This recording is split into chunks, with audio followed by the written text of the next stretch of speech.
Hello, welcome back to another episode of Entertainment Rebooted's very popular series, Cinema Revisited. Well, if you can't tell, John finally cracked, and it's time that we revisit the Muppets. How you like that, baby? That's good stuff. Yeah, that's good stuff.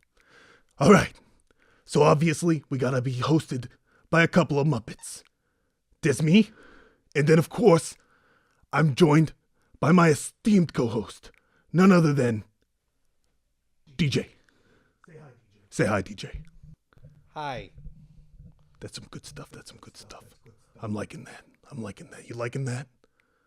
Do you like that? Huh? Am I doing it for you finally, DJ? How does it feel? Knowing that I'm giving you some good material. I'm a much better co-host than that other guy. You just want me. Oh.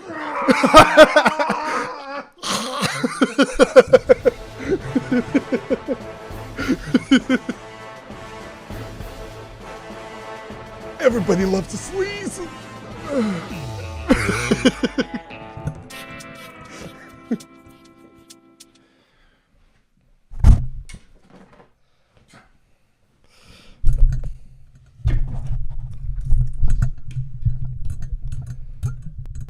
Bunch of cuts my foot. Welcome back. Welcome back to Entertainment Rebooted. Don't take my line. Try to replace me with a Muppet. You took too long to get here. You should have come faster. Whatever. Speaking about getting to things faster, welcome back to Entertainment Rebooted and another episode of Cinema Revisited. We have finally acquiesced. We have given up. The war is over. DJ finally got what he wanted. We are starting a new Revisited series, none other than revisiting the Muppets. That's right. So, we are going to be talking about the good, the bad, the ugly, and the iconic. Now, because the Muppets are just kind of like their own genre, they don't really fall into too many different things, and the only way that you're really going to modernize a Muppets movie is by making another Muppets movie. We're just going to cut these ones short. Good, bad, ugly, iconic, and then we're going to have a little bit of discussion regarding the film. Speaking of the film, of course, tonight's film was none other than the first Muppets movie, The Muppets Movie. DJ, since you were already introduced by ye who will not be named, please give us a brief plot summary of The Muppets Movie, please. The Muppet Movie is an internal, it's a 3-layer film about itself. The movie starts out with the Muppets gathering to have the first movie. It very much plays off the characters that you would already know from the Muppet Show that had been running. I think it stopped at this point actually, but it had run for 3 seasons and was well known. So these characters are well known. And they were very pop culture at the time. So it starts off with the Muppets gathering together to make a film, to watch a film. And they then begin to screen the Muppet Movie. And then it starts out with Kermit in a swamp. And it just goes along with the various characters meeting each other in funny hijinks ways. And the different Muppets gathering together to get towards the goal of going to Hollywood. And it has a lot of fun celebrity cameos along the way, a lot of fun gags, but it mostly focuses on Kermit as the central character gathering up his friends. There's some fun love twisting drama with Miss Piggy. There's a lot of side hijinks with some of the other characters, especially Dr. Teeth and Electric Mayhem, where they meet along the way. But honestly, that's pretty much the plot. There's not really a lot to describe here. You have to watch it to understand it because it doesn't flow. Well, it flows like a movie, but it flows exactly like a movie, if that makes sense. It's a parody of itself. It's essentially a parody of an origin film where it's kind of like a biographical retelling of how the Muppets came to be. Yes. And it's very clearly satire, and it plays off of the road trip, meeting everybody biographical kind of film, where some things are clearly kind of overemphasized. Essentially what it is it's Kermit gets approached by a agent in the swamp, and he decides that he's going to go to Hollywood, and he keeps running into different Muppets. They keep joining him on the road trip. Meanwhile, he's being chased by Doc. I don't remember his name. He's being chased by a guy who's trying to use him as a mascot for his French fried frog leg chain. Yep. And it's just him going to Hollywood, avoiding this guy. That's literally the plot of the whole film. The what makes it a film, what makes it fun, is it doesn't take itself seriously for one, but it does a really good job, like a lot of parody. And this feels a lot like Mel Brooks' film, where it like parodies itself while also parodying other material. There's a lot of anachronisms in the film, like there are in a lot of like Mel Brooks stuff. There's also a lot of really good gags that relate to other properties, other artists. Several recurring gags that come in from the guest stars that come in, and you also get some really good kind of like, I don't know, call it placeholder. There's a lot of songs in the film, but like a lot of like placeholder sets. It's set pieces where it's little. They set a scene and they make a joke about that scene, and then they move to the next scene. But there's also like some journey parts throughout it as well. So it's a mixed bag of comedy, seriousness, a lot of juxtapositions, a lot of references to other films. Yeah. And of course it is a stereotypical Mel Brooks film because it stars Mel Brooks. And all of the people who are associated with his films. There's just like 5 people who are like big in Mel Brooks films who show up in this film. Which is funny because when I first saw this film, I was too young to understand these. I had seen most of the stuff. Now that I've seen all the Mel Brooks films, I've seen a lot of the other stuff. That this hits a lot different, knowing who all these people are. That, like Bob Hope is in this as a brief scene as a ice cream vendor. And when I was a kid, I knew the name Bob Hope, but I wouldn't have recognized him. But I watched this, and I'm like, that's Bob Hope. So it's just really fun. Steve Martin, I think, was the only one I recognized as a kid because he was someone I'd seen in other films. Yeah. Most of the other people, I hadn't seen their stuff. Mel Brooks, I recognized him, but I didn't know who he was.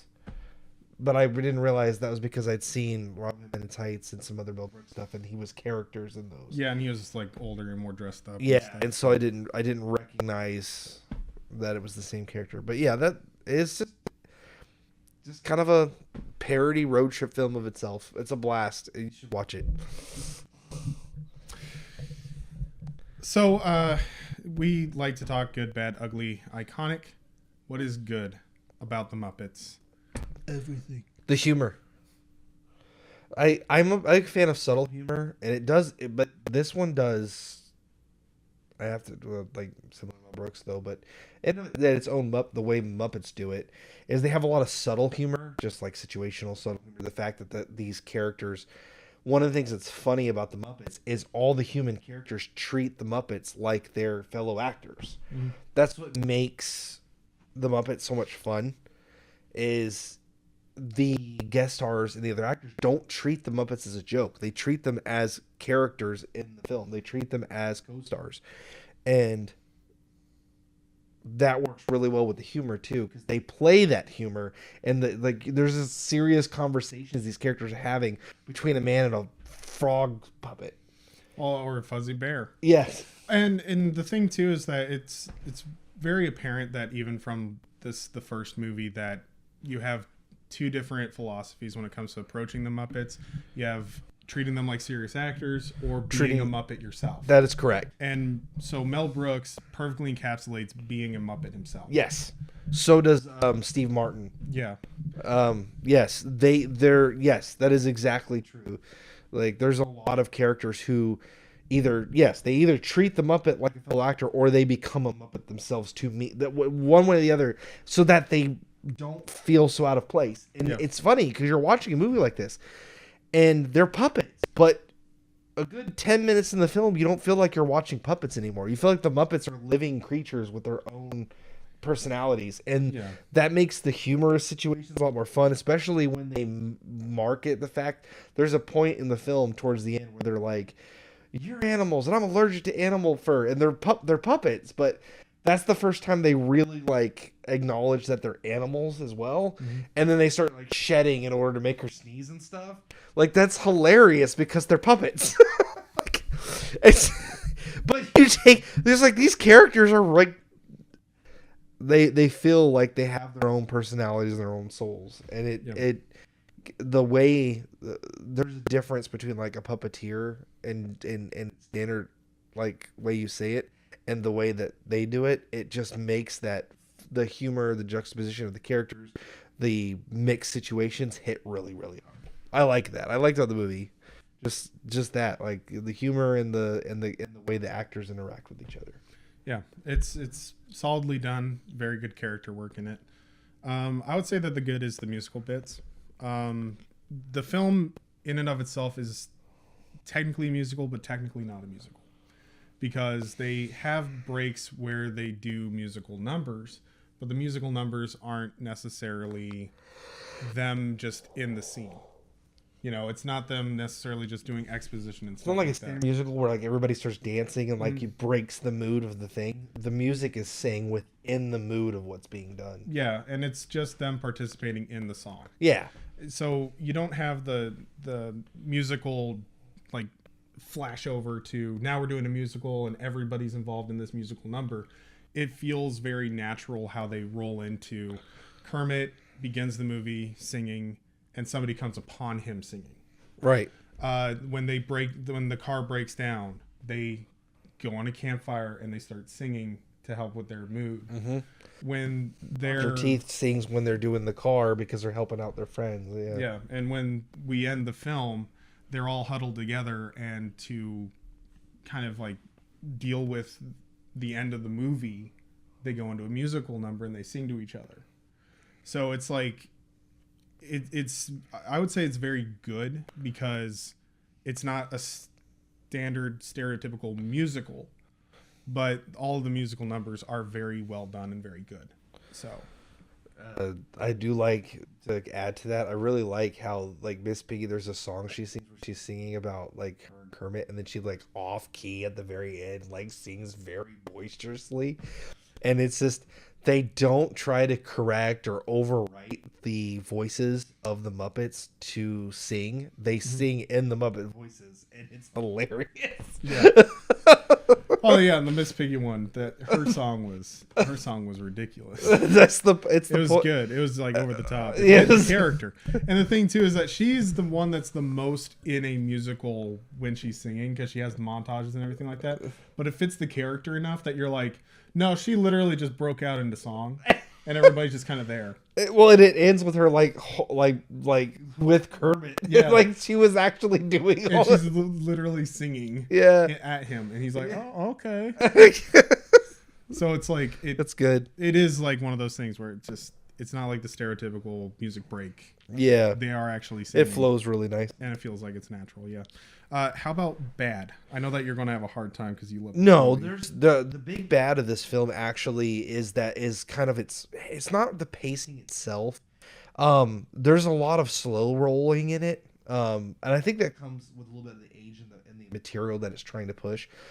A lot of the humor is very staccato in between long moments of like the moving right along song when they're like doing the montage across the country is really good, but right before and right after that there's a couple of like lull spots, and that's how the film works. I would talk earlier in the good about how there's like these little cool little set pieces where they give a chance for the actors, the guest stars, and the Muppets to interact with each other in specific situations that they can control.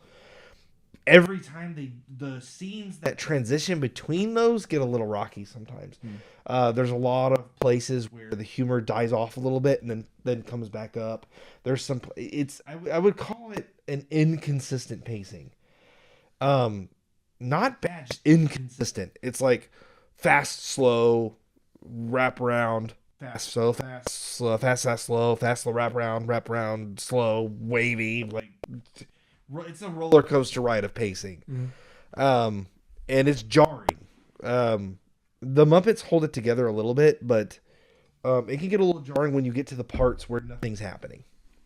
And when I say jarring, I don't mean like break you out of the film jarring, but like it's just what are we doing here? What's happening? Oh, there's the action again, or there's the.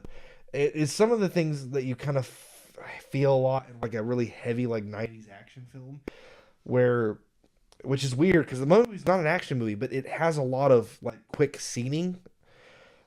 You get this effect in a lot of 90s action films where when the action's not happening, it feels boring because the main part of the film is not happening.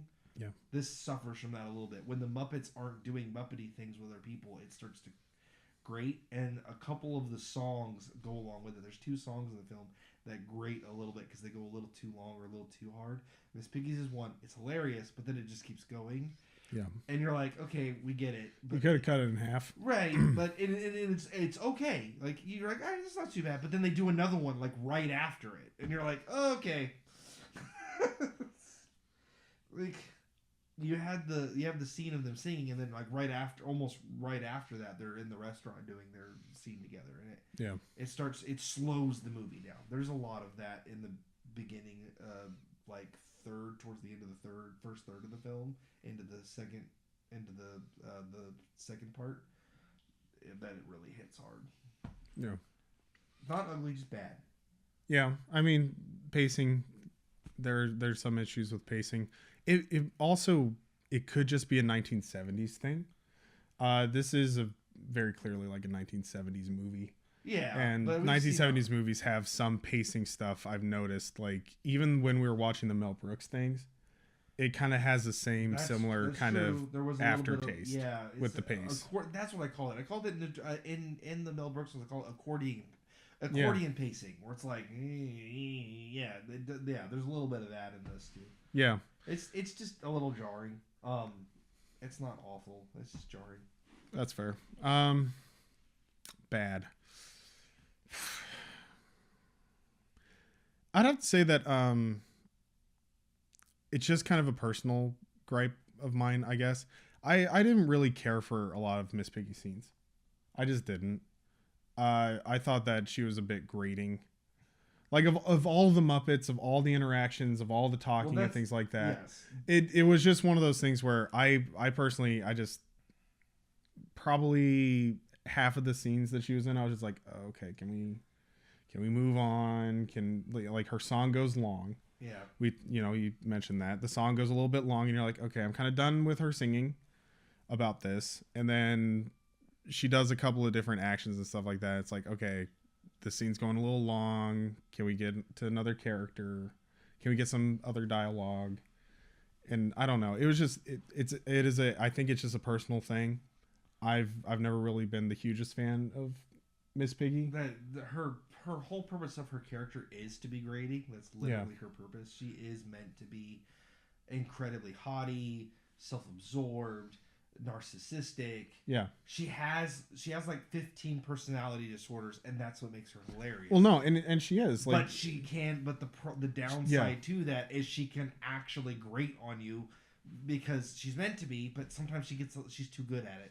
Yeah. She's too good at being what she's designed to be, and it grates on you. It can. She is one of the biggest complaints in Muppets is Miss Piggy is obnoxious. It was like, well, that's the point. Yeah, and she's fun and she's good. Other characters, it works well, but if she's too center stage, she doesn't balance well with the other characters. It's too much of her. You have to balance her against the other characters for her to work. Yeah, and that's just kind of the thing for me is I think in this film she's featured a little too much, and I'm not a huge Muppet fan. I watch the Muppet Christmas Carol pretty often. It's like the greatest Muppet movie ever. Well, right, but in that movie, I really like Miss Piggy in that movie because she's barely in it.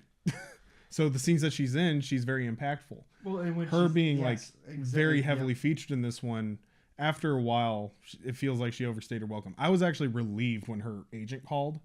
And she was all and she was like, "How much?" Okay, and then left. Okay, bye. Like, that was awesome. Like, that whole scene. It's your agent. Like, he's calling her at this random number from a place that she was kidnapped. Like, of all places, he found her. And she's like, "Oh, what's that? A commercial? How much?" Yeah. And then she just puts it down and she's like, "I'm leaving now. Bye." Left. Well, goodbye. Yeah. Like, that was a perfect exit. And when she did, I was like, Yeah, and then she comes back. And then she comes back, and never, it's like, and they never actually, well, she's not nearly as bad the rest of the film. well, yeah, but by the time that call happened, it was a relief when she left.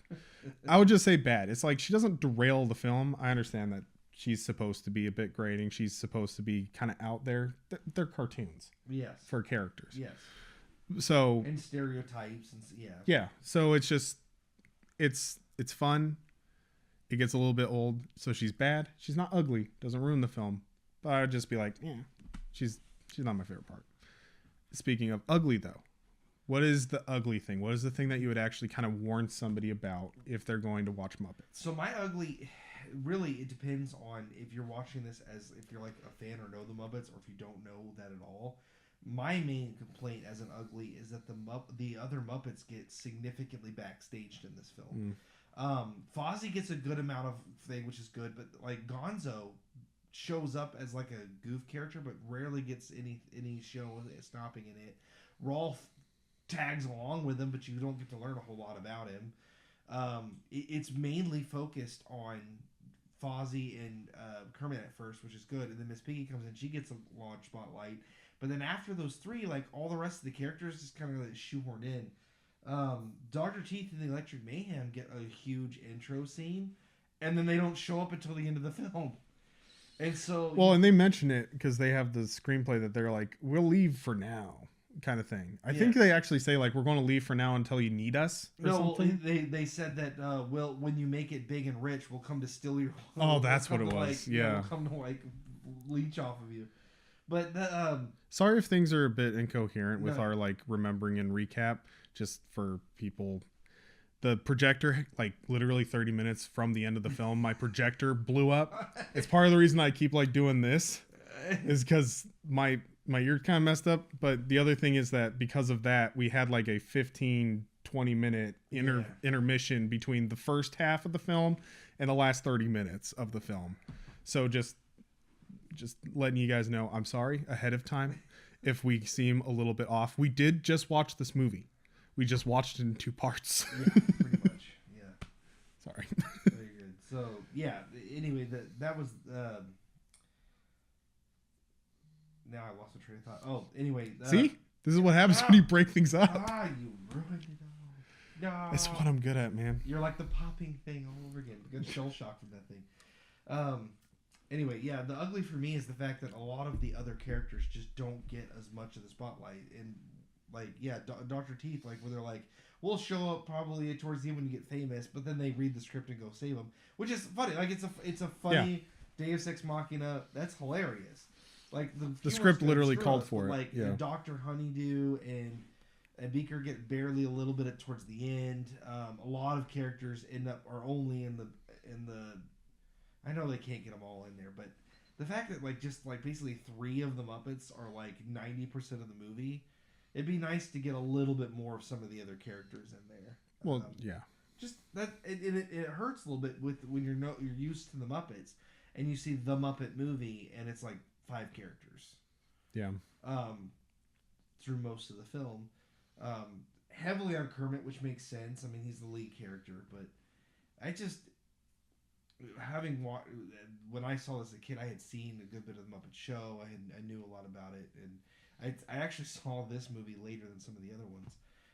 And a lot of the later ones do a really good job of showcasing a lot more of the Muppets, even as background characters. They get a lot more equal time rather than just being like set pieces.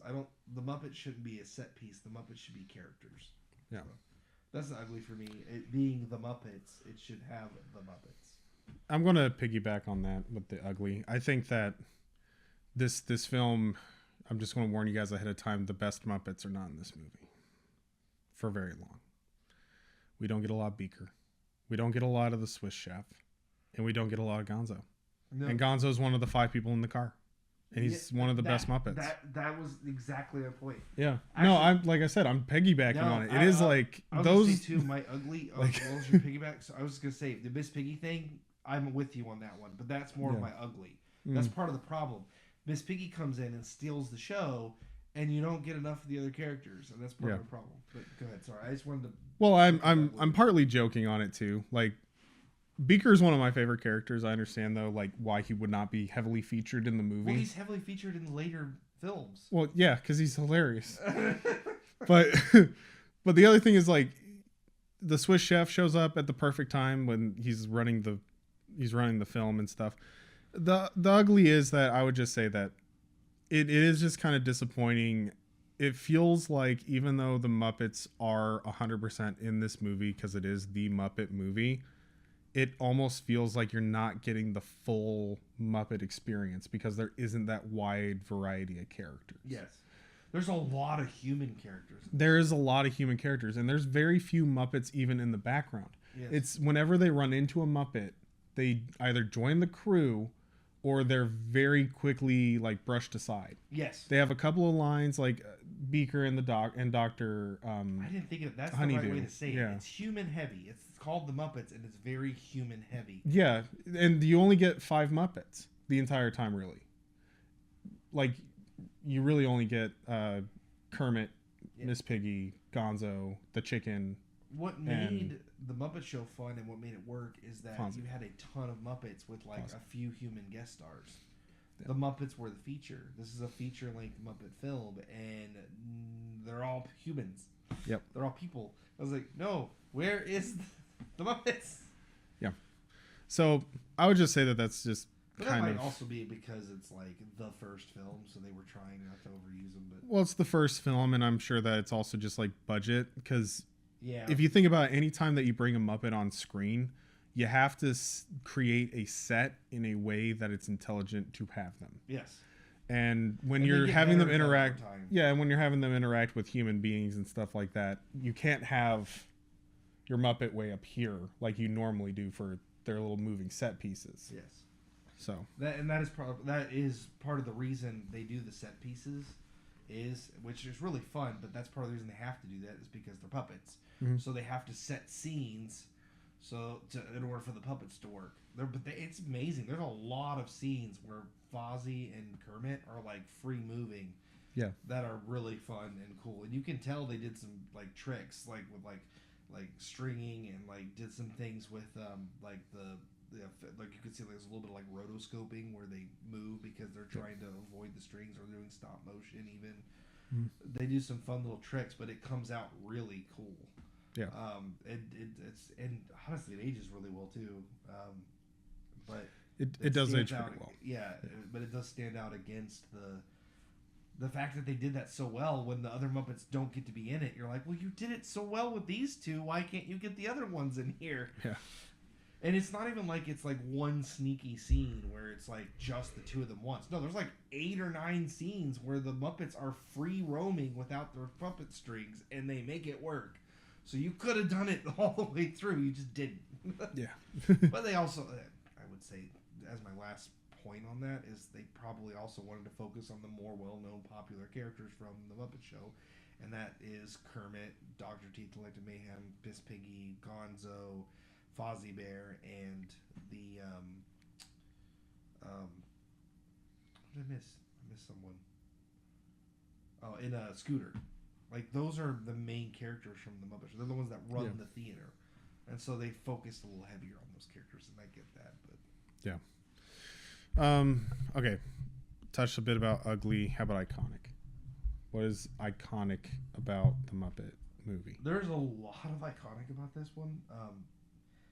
I had trouble. I knew I was gonna have trouble with this part, but I mean, it's the first Muppet film. They're the Muppets, which is a very iconic thing in of itself, very unique, very different. But I think the thing that I would focus on actually, that kind of makes this film I think work is the star work, the guest star work.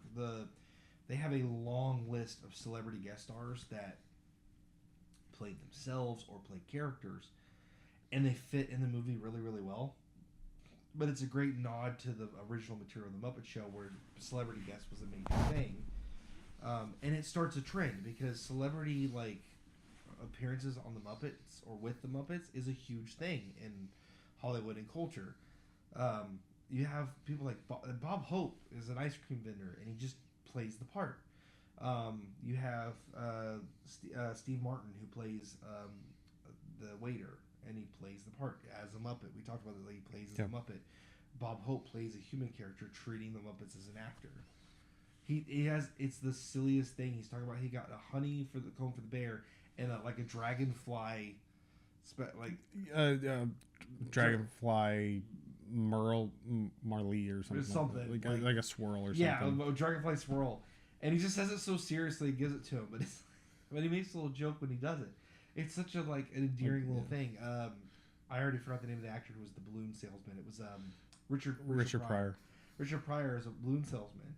He was actually the only one I actually had trouble picturing as that. Just because it seems so out of character for him. But it's just really all the Mel Brooks stars from his various films that showed up. Yeah. In the movie. And the three main ones that did show up, they work really well because, let's face it, in the Mel Brooks movies, they're Muppets. Yeah. So they're already kind of in character. So you immediately believe it. It's like the first guy that shows up on screen. He's a agent just floating through the swamp for some reason. Yeah, and it's just totally believe. The moment you see his face, you're just like, he would be. he would be rowing through a swamp. That's just a good point too, because the first three characters that show up are very much actors becoming Muppets. Yeah. And then later on, but you get more characters because the hijinks with the agent's the first one who shows up. Yeah. Then you have the actual antagonist. Yeah. He's a Muppet. Yes. It's really great. But then later on you get characters that treat the Muppets as fellow actors. And so you get a little bit of both of that. It's just really fun. It's a great, it almost feels like the establishing shot of the Muppets. Yeah. I think that's what I'm trying to get at. The iconic of this, it is the establishing shot of the Muppets. It set the rules for how acting within the Muppets is supposed to work. Yeah. And they follow those rules pretty much throughout all of the Muppet films, especially the ones that do really well. They either treat the Muppets as serious actors or they become Muppets themselves. Those are the rules. That you have two ways to play this. Yep. And if you don't play by those rules, it doesn't work. Yeah. If you don't take them seriously at all, or if you treat them as a joke, or if you treat them as a puppet, it fails unless it's as a joke. Yeah. It doesn't work. And there's some instances we'll get into some of the later films where that will happen. And you'll get this. I don't know if you've seen all of it. You'll see. The only Muppets movies that I've seen is this one, The Muppet Christmas Carol. Like I said, that's the one Muppet movie that I watch on a more regular basis. That is an every year I watch it. And I watched the Treasure Island Muppet movie, but the last time I watched that movie, I think I was about 6. Okay. So long time ago. Yeah. So I don't remember. You'll get a little bit of this too, but you'll start to see actors and you'll be able to tell that they're not treating the Muppets as serious characters or becoming one with them. You'll see that, and you'll see that difference because it makes a huge difference, and it takes you out of the film pretty easily. Because as long as those two rules are followed, the Muppets feel like real characters that exist. Yeah. You have to make them feel like they're people. Yeah, essentially. You have to make them live. You have to make them real. Alive. Yeah, make them real. Make them real. Yeah. Or make yourself a Muppet. Yeah. That's how you have to do it. Either way, you have to make them equal with you. Either Yes. you come down to their level or you bring them up to your level. Mm-hmm. Yeah. That's what makes it work. That's also what makes it really funny because you're sitting here you're getting really into it and really serious. You're this conversation between a frog and a dude, and you think about it, wait, this is a dude talking to a puppet, but you forget that. Well, you so easily forget the fact that Kermit the Frog is just a hand in a sock. Yes. You forget about that because you're looking at him and you're looking at his eyes and you're looking at how he scrunches his hand, and it feels like he's conveying emotion. Yes. And even Fozzie Bear, the mouth moves in 3 ways, but in those 3 ways, he conveys so much emotion. Yeah, it's impressive. It is incredible what they're able to do with these puppets, and you forget that Kermit is a hand in a sock. Mm-hmm. You forget that. You're like, no, that's Kermit the Frog. it's a person. Yes. Yes. And it's crazy to think like. And they do celebrity appearances. Like the Muppets will do celebrity appearances, and you just that's normal. Hey, look, it's a Muppet hanging out with people. Yeah. Wait a minute, it's a puppet with a person behind it. No, you don't even think about it. Think about it. You just accept that the Muppets are a thing. It's impressive. Yeah. So my iconic, there's not one thing that I'm just like, absolutely, this is the reason that you watch this movie. But I have two things that just really stand out and are done excellently that I would like to point out. So I'm going to combine them to make like an iconic. Go for it. Okay, so the first thing I have to say is that the filming of the Muppets, how they do the staging, how they set everybody up. The fact that even though like there were parts of it, I just struggle with this in film in general. Just, you know, a couple of tricks and things like that, and you start kind of looking for it. Mm-hmm. That's an issue that like I need to purposely turn my brain off to really appreciate something, because otherwise, you look at it, learn how to like unsee it. Well, not unsee it necessarily, but like multi-thread it, where it's like I see it, but I still enjoy the entertainment of it. That's how I do it, because like I notice all those little tricks, but the appreciation of how well it's done knocks out any of the noticing of it. Like it's like that was impressive. Yeah. So just, even though like there were times when during the movie I'm just looking around and trying to be like, okay, that's how they did it, I had a hard time. In some of the scenes I just had a hard time. I was just like, this is just impressive.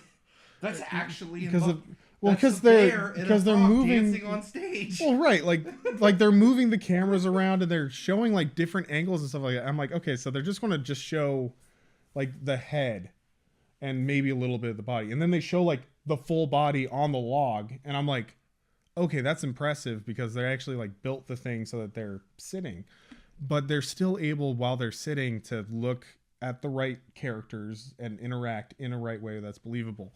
So it's just like the filming, the actual shooting, the sets, and the way that they handle the Muppets is so impressive.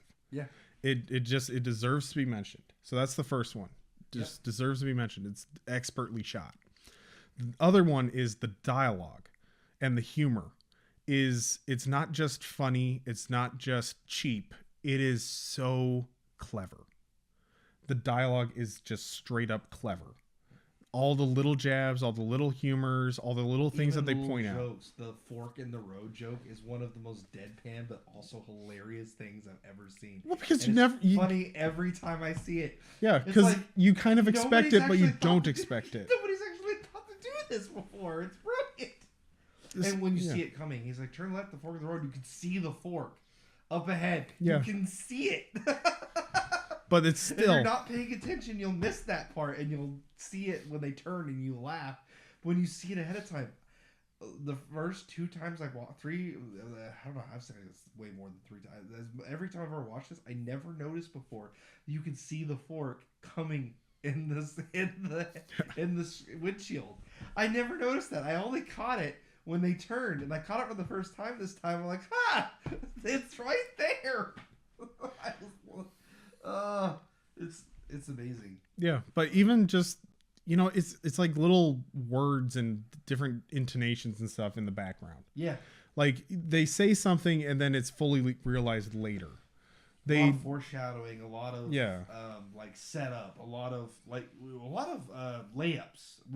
Like you can feel the joke coming and then it hits. So it's like a home run every time. Yeah, and so it's just. The dialogue in and of itself is extremely clever. Were there any jokes in the movie that don't land? I don't think there's a single one that fails to land. There's obviously like Fonzie. It's not Fonz. It's Foz. Fozzie. Fozzie Bear. Yeah. I don't know why I want to call him Fonzie. I don't know why, but Fozzie Bear, like his initial like stand-up gag, like most of the jokes don't really hit, and it gets a little bit grating, and then you realize that it's on purpose. Yes. And then he says something in the set that's actually hilarious, and everybody that's in the bar, the cafe, already is just done with him, so they don't even notice that he says something that's actually genuinely hilarious.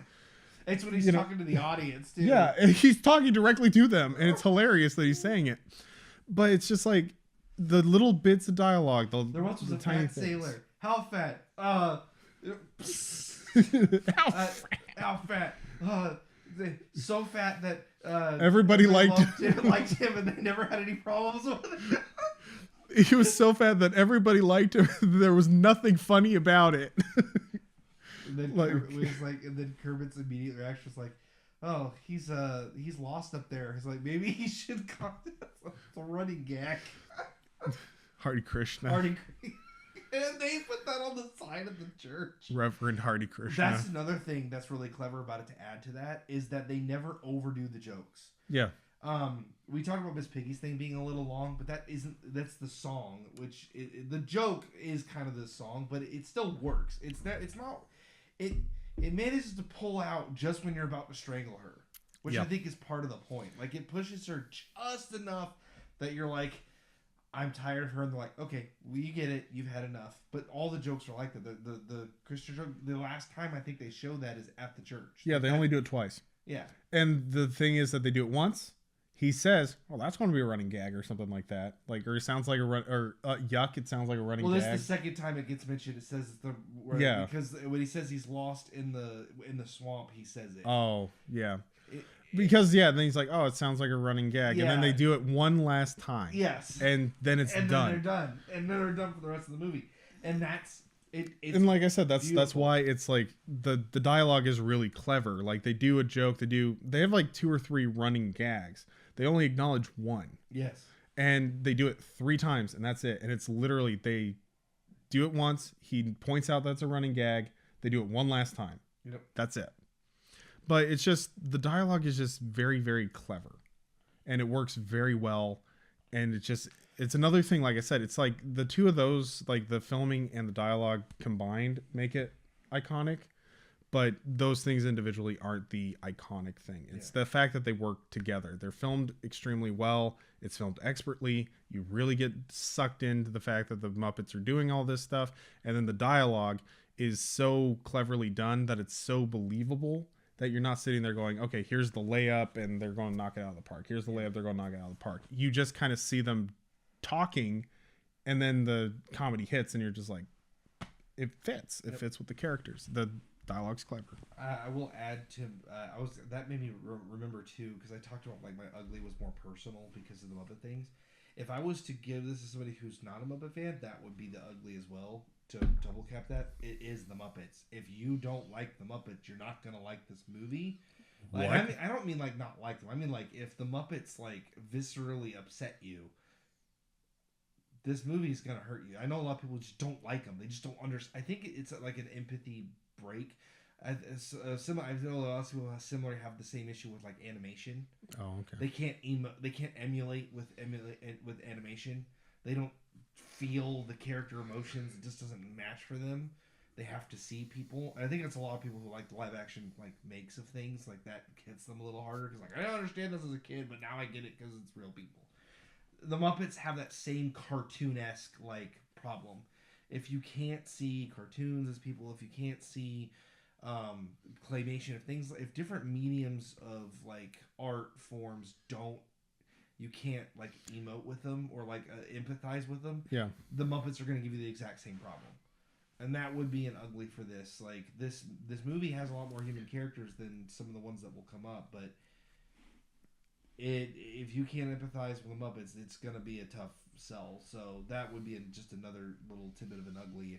If you don't like the Muppets, you don't watch the Muppet movie. Yeah, but I wanted to add that just because we said that there's not as much Muppets in this. There's enough that you're not getting. Like, they are in every scene, and they're still just, the Muppets as a group are still the protagonist of the film.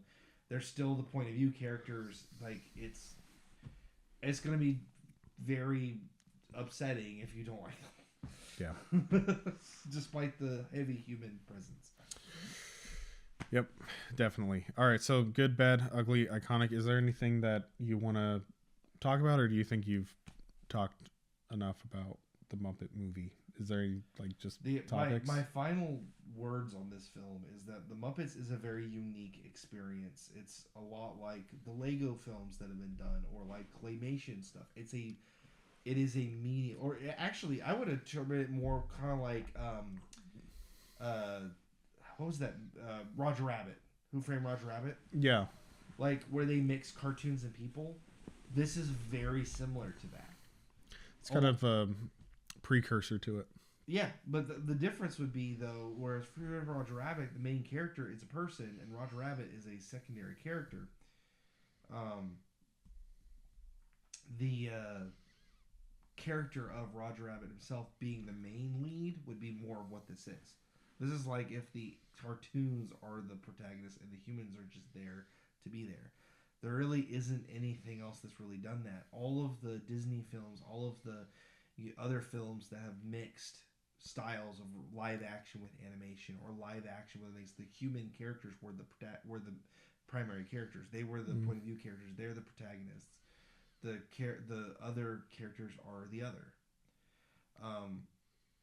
This is the opposite, and there actually have been films.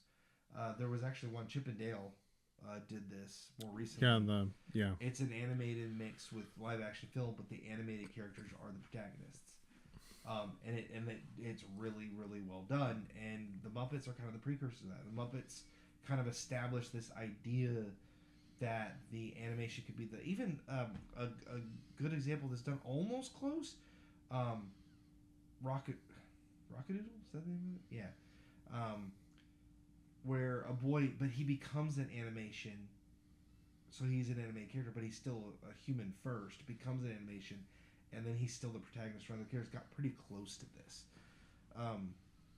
The Muppets is a unique experience. It's something different, and it's a lot of what they do is parody other films, other things. The Muppet Movie is actually, funny enough, parodies the Muppets. That's what it does. It parodies the Muppets. And as we get through this series, you will see more films where they parody other films and other things. And you'll see some repetition. There's a what's the thing George Lucas say? It doesn't repeat, but it rhymes. Yeah. It doesn't repeat, but it rhymes. Yeah. There's a lot of rhyming in the Muppets. The newer Muppet movies, Muppets and the Muppets Most Wanted, mirror this film and the next one we're going to watch, Great Muppet Keeper, actually fairly well.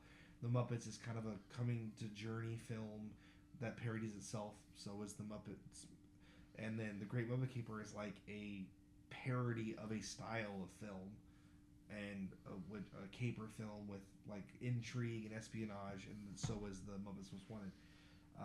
There's a lot of repetition, a lot of backdrop, but it never feels stale or like they're reusing it. It feels like fresh every time. Yeah. Because it's a unique medium with a lot of people. I think what makes the Muppets work is that we talked about it a lot in this episode, but people treat the Muppets like characters. They treat them with respect. Yeah. They treat them as they have their own souls, their own being. They're not just a person in a hand puppet. Yeah, they're treating it not as Jim Henson under a log. Yes. They're treating it as Kermit the Frog. Exactly. And because of that, and the actor's eagerness to want to work with the Muppets makes it work really, really well, and it feels timeless. This film was made in the 70s, but doesn't feel like it's necessarily like it is the 70s straight up. It feels like the Muppets doing a thing. Yeah. And a good chunk of the Muppets movie you mentioned, Treasure Island and Christmas Carol, which are themselves time. I mean, they're set in this very specific time period, but that works. They're period pieces. A lot of the Muppets films are going to be period pieces and stuff that feels timeless.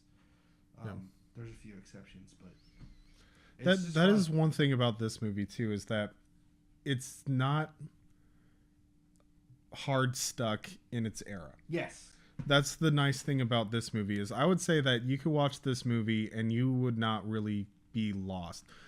The Hare Krishna joke would just be the fact that it's a running gag now would be where it's more fun, because Hare Krishna was a thing in the 1970s. Yes. So that reference part would go over your head, but the fact that they make the joke the running gag, that's what makes it work. Yeah, that's different. Well, and a lot of the guest stars, the actors, like they're Well, like, right, the guest stars, there they won't don't come hit a as time- yeah. they don't hit as hard, they won't hit as hard, but the characters in and of themselves are more fun than the cameo. Yes. It's not where somebody shows up on screen like in a sitcom, and the only reason you know that this person is a guest star or is famous at the time of the filming is that the crowd goes wild. They're just fun characters, and they're played by unique, different actors. And, you know, you can tell that they're purposely making it so that you see their face more and Even they have a when I was pause, kid, but that's I could about it. Tell that these guest stars were important in some way because they were Yeah. the way the camera focuses on them. I'm like, oh, that's a guest star. Even Yeah. as a kid, I could tell that these were guest stars. I just didn't know who they were. Yeah. But I understood the concept. Mm-hmm. Like I was like 9 or 10. I still could be like, oh, that's a guest because Yeah. that concept I understood from other things I'd seen. Right. So I'm like, obviously that person is important. I just don't know who they are. Yeah. But I did miss some. The gal in the gallery in the beginning in the really bad saloon, who was a lot of Mel Brooks films. Mm-hmm. I didn't realize she was a guest star. I thought she was just a character. Yeah. That, No, and that's what I'm saying is Yeah. that even though like these are very famous people for when it was being filmed, it's a 74. Yeah. Yeah, even though that these are famous people in 1974, their characters are fun and unique enough that even though I couldn't point Bob Hope out in a room, his character in the movie is fun enough that it's like, oh, okay, yeah, the ice cream vendor, yeah, he was pretty fun. I did I was like, what is that, Bob Hope? It is Yeah. Bob Hope. I had to look it up just to be sure, but I was like, that's Bob Hope. I was Yeah. like, it is. It is though that this film is shot in such a way and the story is so bare bones that it is very timeless. It doesn't feel stuck to an era. It Yeah. doesn't feel stuck to 1974. A lot of the jokes land because they're situational to what's happening in the film, not referencing stuff out. That's what makes Yeah. films not timeless, is when you reference a lot of pop. You can reference some pop culture. You can reference a little bit, and Yeah. you get away with it. But if you get too heavy-handed with it, it dates the film because now you have to know a whole lot of references from that era to get it. And we talked about that a bit with like Mel Brooks. Like a Yeah. couple of his films, we pointed out that it was like the film's good on its own merit. However, half of the references you have to kind of know the thing in order to get all the references. Yes. It was like History of the World Part 1. As time progresses on, History of the World Part 1 is going to be harder and harder to really fully understand. Men in Tights is a really great film. It's really awesome. However, I would say that give it 20, 30 years, a lot of the references and stuff in that movie are no longer going to land because they're not going to be in the pop culture, the cultural zeitgeist. We get a lot of fun from those films because we grew up in an era that still at least referenced back to those. Yes. You're But- running the same. And yeah. Actually, I ran into the same problem. I don't want to go too long on this one, but the first time I actually experienced that one, like hard to me, was actually Aladdin. With Robin Williams did Yeah. a lot of references in that film that I didn't understand. But a lot of the adults got it. But as a kid, I just found it funny. He was making funny voices. It worked. It worked really well. Well, and you only get like 6 of the 12. Yeah. Like that's the thing is like as a kid you get like 6 of them because he does Arnold, he does Larry King, he does like he does enough. He does Forrest Gump. He does do Forrest Gump. You're right. I think he does that in the third one though. It might not be the first one. Well, he does it at least. That But was- anyway, yeah. it's like, but the other thing too that you have to remember is that, you know, growing up in the 90s, those people still were in the culture. Yes. Arnold Schwarzenegger's still in the culture, Yes. and he's been doing films for 50 years. But eventually will fade out. But that Exactly. it worked in Aladdin because they work. The reverse point to that is Aladdin and King of Thieves, which is in that same series, the third film.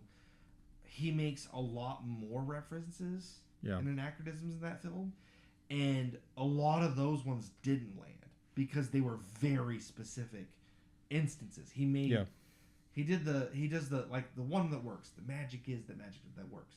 But there's a bunch he does in that film that get really confusing. Muppets strays away from that by kind of keeping it small. And they keep it in universe. Yeah, they keep it in universe. And that's They keep it within the story.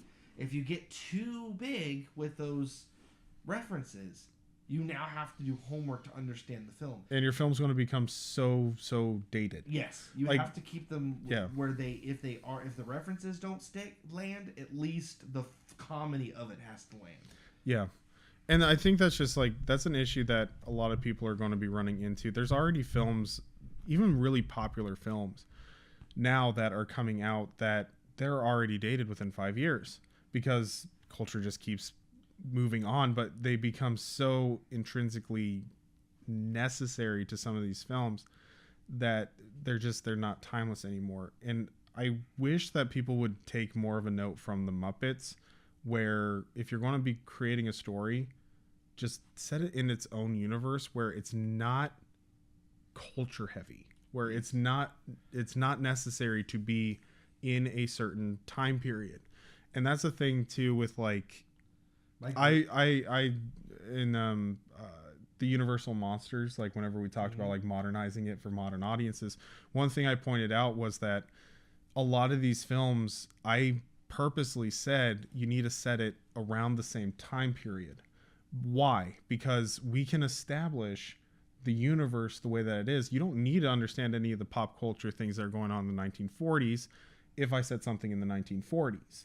But you're also not looking for anything modern. You're not looking for anything that people are going to be like, oh wow, that's really dated. Like you have certain technologies and things like that. If I purposely set something back, it's already dated by the time that I made it. Yeah. So we're not going to even be talking about, we're not going to be getting to the point where it's like you're live streaming from Michael Myers' house using the most up-to-date technology that nowadays looks pathetic and clunky. It's kind of like sometimes when you watch like older shows, or like you watch films that are not old but like within like in like modern times, like in early 2000s or like mid 2010s, where they got like flip phones, and you're like, it just feels out of place because it's recent enough that you can remember it, but it's still like wrong. When you just go to a completely different time period, like 1890, and they're just using wooden ships and like carriages, it's just easy to understand. Like, okay. Well, you're not even thinking about it. It's like, oh, the supernatural threat. They're not just going to Google it. Yeah, exactly. They have to go to a library. There's a specific place you have to go. Also make it a lot easier, not for like Deus Ex Machina, or like it's hard for modern films to feel realistic when they're like, oh, we're gonna go fight this beast, and they go out with flashlights instead of like going to a computer, and you know what I mean? Yeah. They purposefully have to avoid that because it solves the problem too easily. Yeah. It's like, just set your piece outside of a time where that's just not available. Makes it easier. And or even if you're just using like modern technologies and things like that, like I said, you just have to establish it kind of in its own universe where it's not dependent on culture itself. Well, right, like. The thing about the Muppet movie is it could take place in the 1950s because all the cars that they drive are from like the 50s to the 60s. It could work in the 1950s. It could work in the 1970s. It could work for today. Why? Because there's no real references to any kind of pop culture and things like that. They're on a road trip in a crappy car. It could almost be modern. Exactly. That's what I'm saying, is that it's so within its own universe, and it's so culture agnostic. Yeah. That it will not be dated outside of like. Nobody's going to know what a Studebaker is in 50 years. Yeah, within a century. In a century, people will be like, well, I mean, it was made in 1974. Yeah. But I think that the story in and of itself will still hold true. But it's like if you watched a movie that's based in the 1850s nowadays. Yeah. My greatest example of a grievance against this is actually the Smurfs movie. Not the more recent ones, but the ones that were like them in the live action real world. Mm-hmm. They did that because they said they wanted, the literal creators of the movie said they did that so that it wouldn't become dated, but it had tons of pop culture and references and things that only mattered in that exact moment. And that's fine, but if you do that, it's going to date you date your film when you do that. Yeah. If you're okay with dating it, that's fine. There's a lot of movies, especially kids films, that date themselves fine because they're meant to just entertain kids in the moment. Right. They're not meant to be timeless. They're not meant to be. Trolls is a great example of this. They're not meant to be timeless. No, it's meant to for be- kids that are listening to popular music Exactly. at the time. It picks the current popular music and shoves it down your throat. That's fine. That's what you want to make. But if you want to make a timeless film, learn from the Muppets. Yeah. So that's just kind of the thing. I would just say that this film does a very, very good job with being timeless. It's not necessarily the thing that I'm like, oh yeah, this is the iconic thing, but I think it's worth talking about at the very least. This film is a film done right. Yep. And it still holds up today. I'll be honest, DJ, I was a little skeptical about doing a whole series watching the Muppets, but they are worth If watching. he makes it feel any better, this is the second worst film in the series. Second worst. I'm worried what the worst one is. I'm worried. Don't tell me. I want to be so disappointed that the cold open for that one is me attacking you as a Muppet. It's an early matter of opinion. A lot of people say this one's really strong because it's the first one. But what makes this one weak against later entries is that this one is a very simple concept. They take what they learn with this one and they go ham with it. Okay. Thank you so much for watching this video. We hope that you enjoyed it. And if you did, consider leaving us a like. Otherwise, if you want a little bit more of me, sugar, and I can't blame you, be sure to subscribe for more videos. Of course, they're not all going to be me, but they're all going to be video related. Otherwise, be sure to leave a comment. Let us know your thoughts in the comments below. I really like talking to you guys. I really do. Otherwise, see you in the next video. Oh, you can't rush perfection, jerk.